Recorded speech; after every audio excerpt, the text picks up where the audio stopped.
So this week we are staying on the topic of logistics outsourcing, and someone asked on the YouTube channel, I think it was last week, what about some tips on the actual contracts?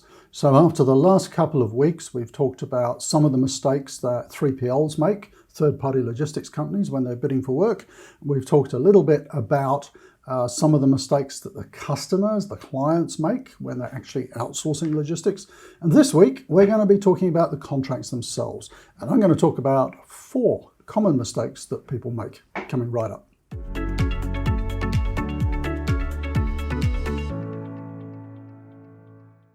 So having been involved with logistics outsourcing contracts now for about 25 years, I can tell you there are some very common mistakes that people make. We've already talked a little bit about the outsourcing process from both the 3PL and the client side, but there's a lot of mistakes, common mistakes that people make on the contracts as well. Now we could do an hour's video and probably talk about 10 or 15, I'm just going to pick on the key 4 that I think. And by all means, add in any others that you think we ought to talk about below in the comments. So what sort of problems have you seen with logistics outsourcing contracts? So the 4 common mistakes. First of all, having clear expectations. And I should say right from the outset that through your RFT, your RFP process, you should be, in the latter stages of that, sharing the contract that you want the 3PL to be signing. It's the power of the draft. It's your opportunity to lay down exactly what you want and how it's all going to work. There are still lots of companies that don't have contracts. It's surprising. They have a rate card, which basically says, here's our rates for providing different services, but no actual contract. It's very important to have a contract because hopefully you never need to refer to it very much, but if something were to go wrong, at least you can pull that out and see what was agreed. Probably more importantly, though, I think, is the requirement for a contract is to set up expectations.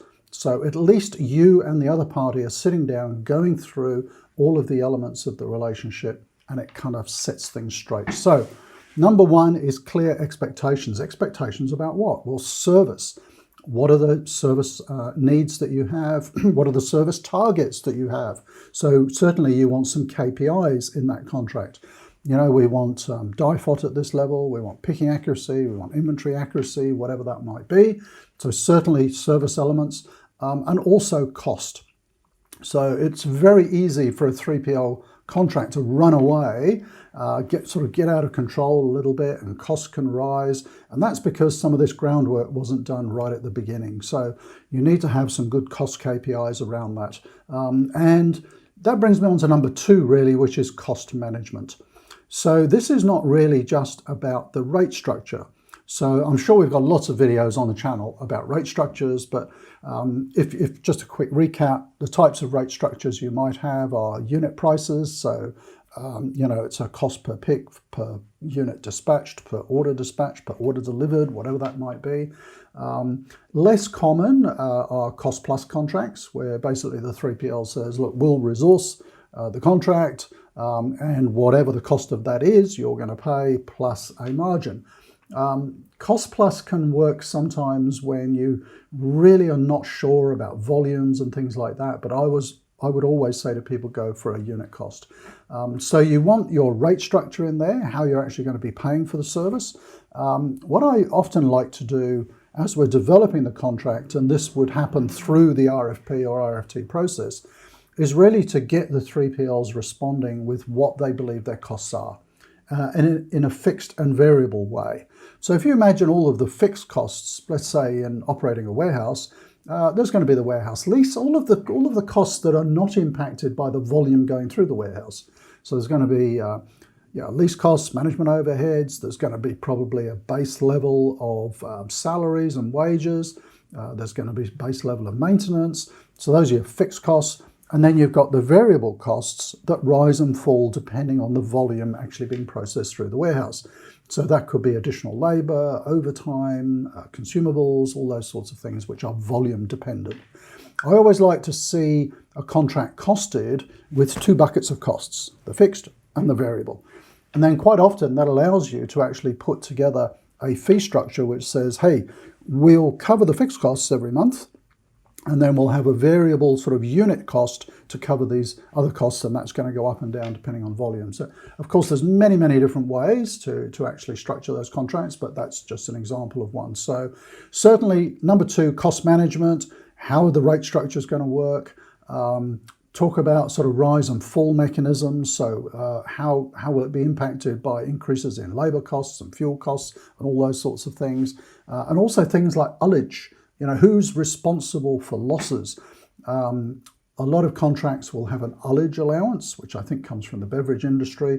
So we'll allow a certain amount of damage and loss, but of course that wants to be a minimal amount. So all of those things are in cost management.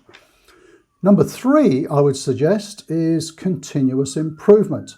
Because whilst you are setting out with a certain service and cost in mind, you should be encouraging the 3PL to improve that service and cost over time as well. So it's not just a static thing. You know, we're not just paying $5 a unit now, and in 5 years' time, it's $5 a unit plus CPI.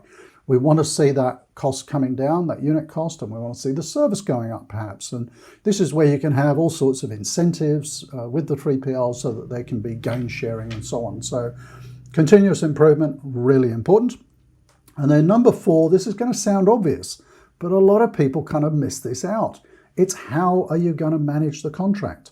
You do not outsource warehousing and transport and sort of throw the task over the fence now for the 3PL or the transport carrier to look after it for you. You have to manage the relationship. How will that be managed? Who's going to be managing it?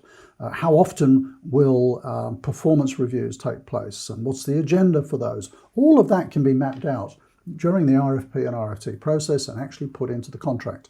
If there are disputes, how will that be resolved? All of that stuff. So contract management is really important. So there we go. That's it. A very quick video this week, just a quick wrap up on some of the common things that people get wrong with logistics outsourcing contracts. So have clear expectations, make sure that you have cost management very clear in the contract, make sure you have continuous improvement, and make sure you have a very clear framework about how that contract is going to be managed. So do have a look around on the channel. There's loads of other videos on this topic of logistics outsourcing. And if you're actually going through an outsourcing process and you need some help, by all means get in touch with me. I'll put a link down below for our Consulting Business Logistics Bureau, and by all means reach out. So thanks for watching, and if you've been here before, you know how this works because videos come out every week on a Tuesday evening, Sydney time. So if you hit that subscribe button and the bell, you'll be notified every time we have a new video coming out. And actually we do track the subscribes because that shows us which videos are more popular. So do comment as well, because the ones with more comments, we kind of do those topics in a bit more depth or from a different angle. So we love it when people share and subscribe and comment and so on. So thanks for watching, and we'll see you next week.